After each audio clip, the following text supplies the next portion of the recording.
la une de ce journal, le président de la République préside une réunion centrée sur l'évaluation et le suivi d'exécution de 84 projets.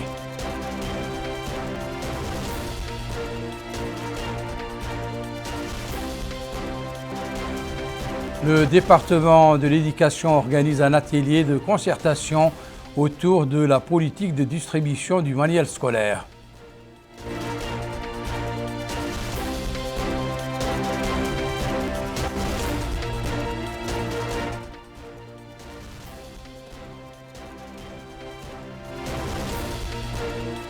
Démarrage des activités du festival culturel et touristique de l'Imsile dans la commune de Agergar, dans la wilaya du Hod el-Gharbi.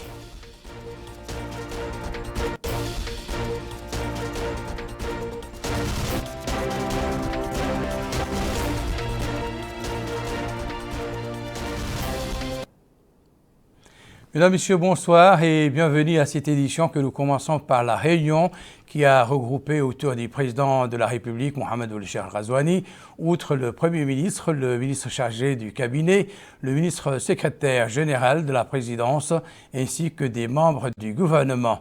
Comme mentionné dans les titres, la réunion était centrée sur l'évaluation et le suivi d'exécution de 84 projets soumis à la supervision directe du président de la République. Au cours de la réunion, le président de la République a donné ses instructions au gouvernement pour présenter chaque fin de mois un état détaillé du niveau d'exécution de ces projets.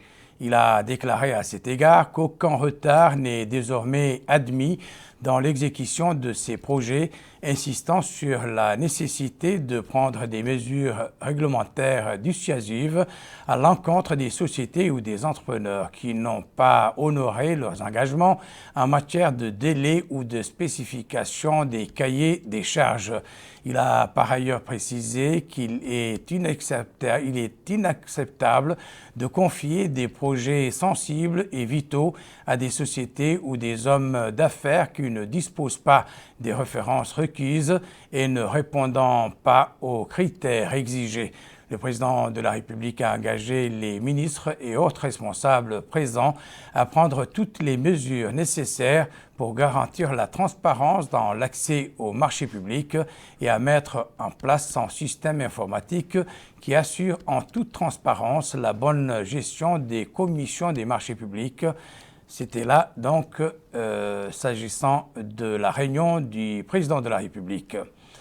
Adopter une politique permettant de faire parvenir en temps opportun les manuels et fournitures scolaires aux bénéficiaires, notamment les élèves et leurs encadreurs, c'est le sujet de l'atelier convoqué ce mardi par l'Institut pédagogique national. Alors, quelles suggestions les participants à la rencontre qui se tient à quelques semaines de la rentrée scolaire ont-ils formulé? Élément de réponse avec Bokar Bailaba.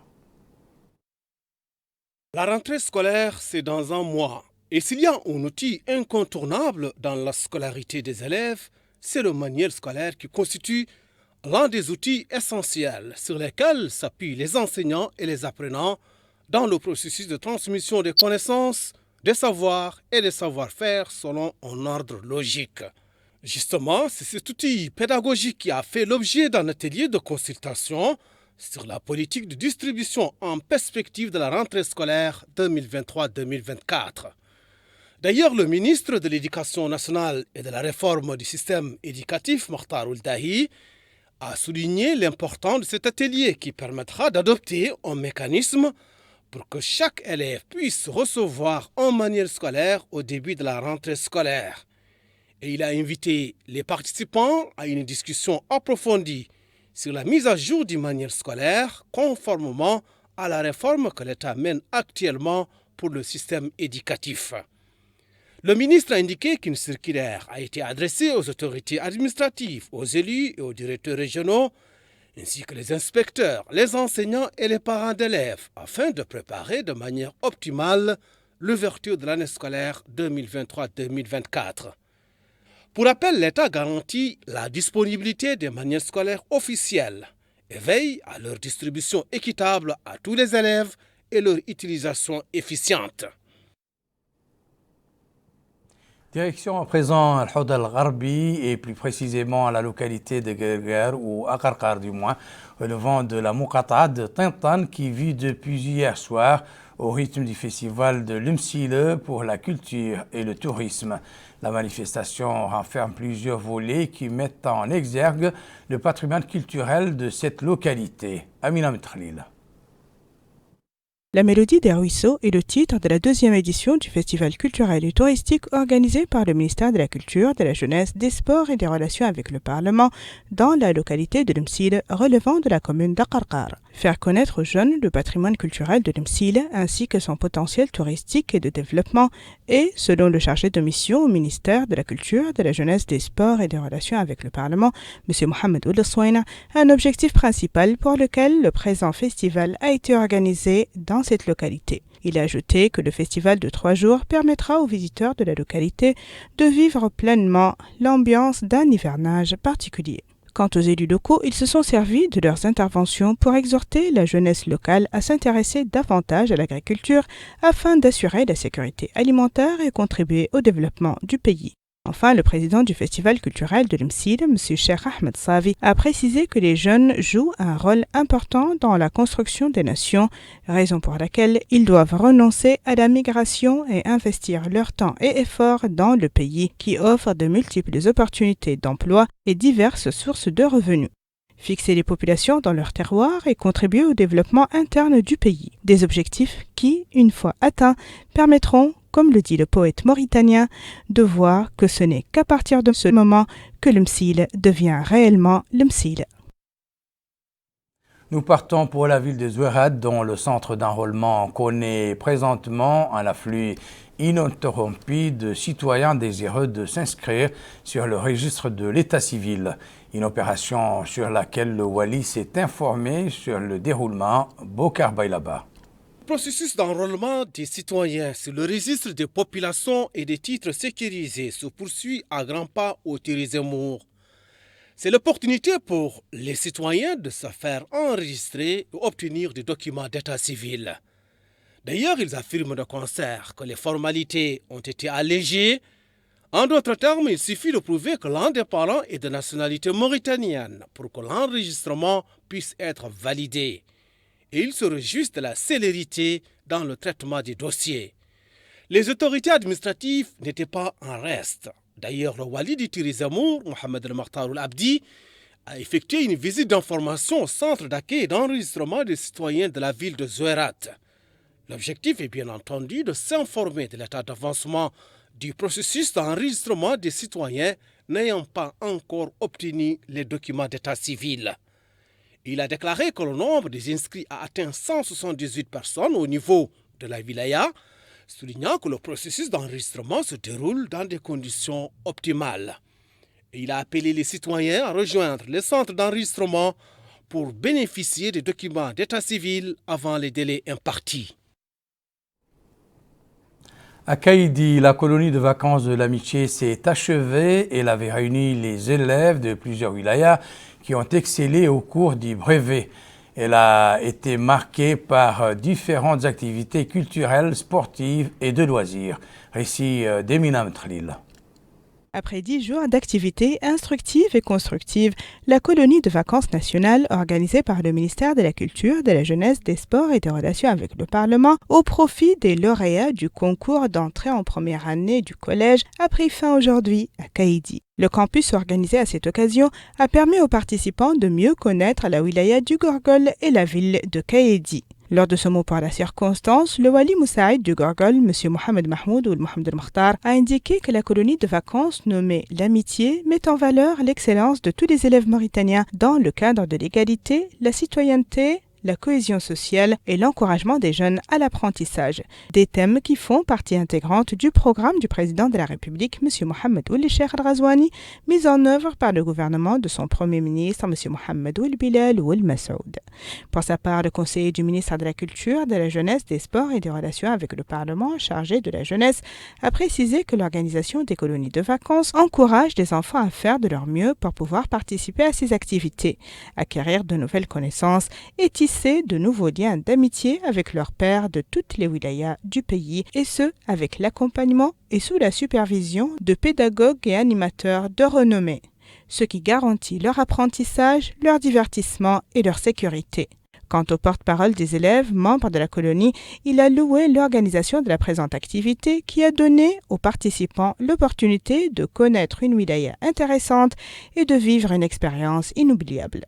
À la fin de la cérémonie de clôture, les élèves ont reçu des prix et cadeaux, matérialisant la joie de leur séjour dans la wilaya du Gorgol. Notre dernière station nous conduit à Boumdid, où le Croissant Rouge mauritanien est venu joindre ses efforts à ceux des pouvoirs publics pour porter assistance aux familles touchées par les pluies et les ruissellements. Mohamed Khattat. Il s'agit d'une assistance alimentaire et non alimentaire fournie par le Croissant Rouge mauritanien au profit de 400 familles sinistrées par les inondations dans la Muqata'a de Boumdid. Le maire de la commune de Boumdid a loué cette initiative et les autres interventions de l'État qui l'ont précédée, soulignant que ces aides profiteront aux populations cibles victimes des inondations à Boumdid et dans les localités environnantes. Pour sa part, le directeur du département de gestion des catastrophes au niveau du Croissant Rouge mauritanien a indiqué que cette assistance s'inscrit dans le cadre de la stratégie du Croissant Rouge mauritanien en tant qu'assistant des pouvoirs publics auprès des victimes des inondations en Mauritanie en général et des personnes affectées par ces dernières pluies à Boumdid en particulier.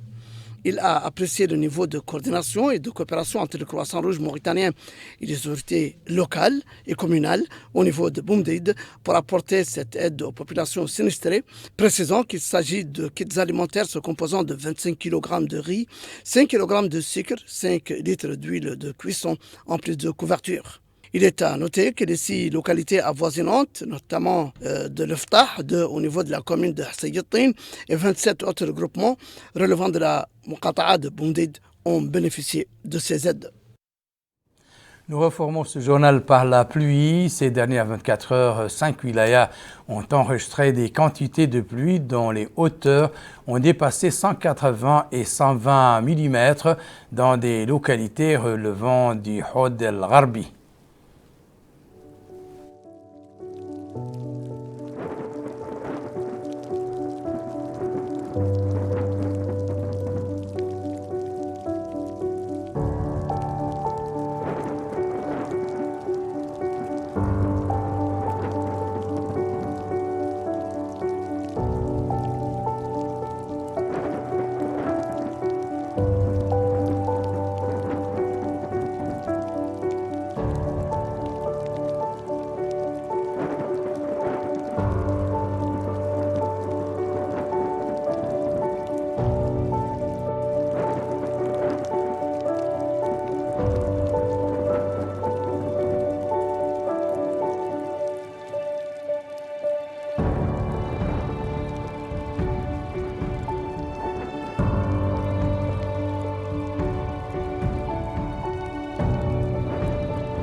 Le rappel à présent des principaux titres de cette édition.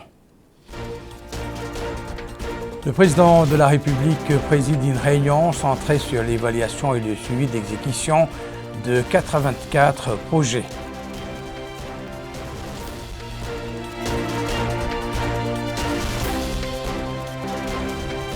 Le département de l'éducation organise un atelier de concertation autour de la politique de distribution du manuel scolaire.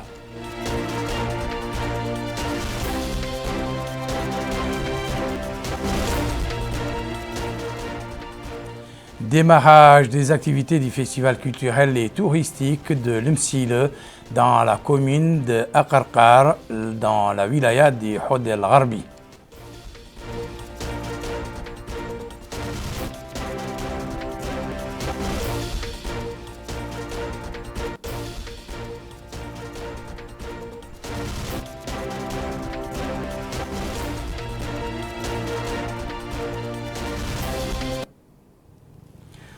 C'est la fin de cette édition. Merci pour votre attention. Excellent moment avec le reste des programmes d'El Mauritania. Au revoir.